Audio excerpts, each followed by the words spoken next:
Perkenalkan, nama saya Christina Delia Istinjak dengan NIM 42324056. Di sini saya akan membahas konsep software testing mengenai load testing dan stress testing.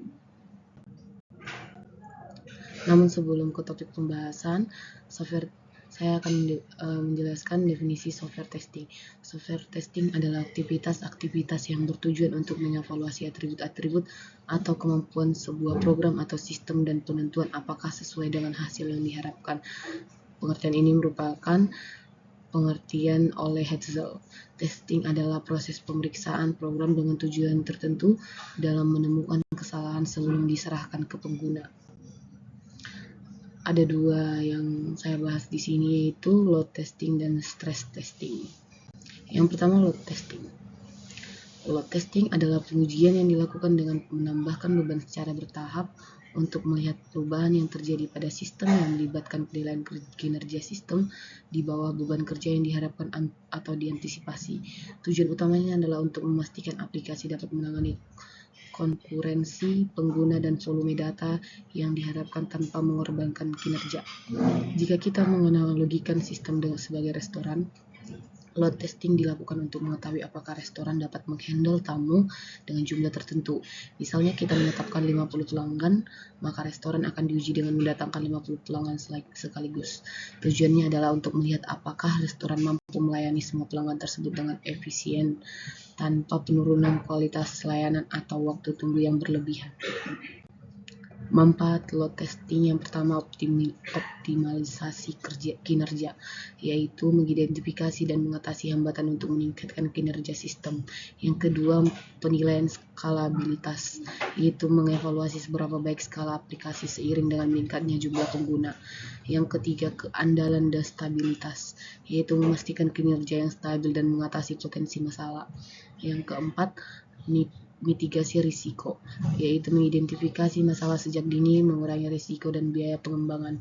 Yang kelima, peningkatan pengalaman pengguna, yaitu mengoptimalkan waktu dan meminimalkan latensi untuk kepuasan pengguna yang lebih. Contoh load testing, misalkan sebuah situs e-commerce diharapkan dapat menangani 1000 pengguna aktif selama jam puncak. Load testing akan dilakukan dengan cara mensimulasikan 1000 pengguna yang mengakses situs secara bersamaan. Tujuan dari pengujian ini adalah untuk memastikan bahwa situs dapat melayani semua pengguna tersebut dengan waktu respon yang baik dan tanpa mengalami penurunan performa yang signifikan. Yang kedua, stress testing. Stress testing adalah pengujian yang dilakukan dengan mensimulasikan penggunaan website dengan jumlah user yang terus bertambah sehingga menyebabkan bahan yang berat pada sistem melampaui kondisi operasional normal. Pengujian ini mendorong sistem hingga batas maksimal dan dengan menempatkannya pada kondisi ekstrim.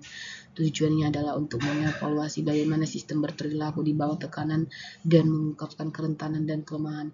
Jika kita memakai analogi restoran, kita akan mencoba menguji restoran tersebut yang sebelumnya mampu menghandle 50 pelanggan dengan memberikan 200 pelanggan. Setelah itu akan kita lihat bagaimana restoran tersebut apakah masih dapat bertahan atau akan terjadi penurunan saat pelanggan bertambah dengan jumlah tertentu. Hasil dari stress test dapat memberikan kita gambaran yang jelas tentang titik di mana sistem mulai mengalami kegagalan serta kapan penurunan performa akan terjadi. Selain itu, stress testing juga dapat mengungkapkan anomali atau perilaku sistem yang tidak sesuai dengan ekspektasi di bawah beban ekstrim. Informasi ini sangat berharga karena memungkinkan kita untuk melakukan perbaikan dan peningkatan pada ketahanan sistem di masa depan. Manfaat dari stress testing yaitu yang pertama, mengidentifikasi batasan sistem. Yang kedua, mengungkap kelemahan. Yang ketiga, menilai stabilitas. Yang keempat, mencegah kegagalan bencana. Dan yang kelima, memastikan integritas data. Adapun referensi yang kami jelaskan dari materi yang sebelumnya, yaitu kami ambil dari link dan buku ini. Kemudian pembagian tugasnya saya sendiri mencari contoh dan membuat PowerPoint load dan stress testing. Sekian penjelasan dari saya, terima kasih.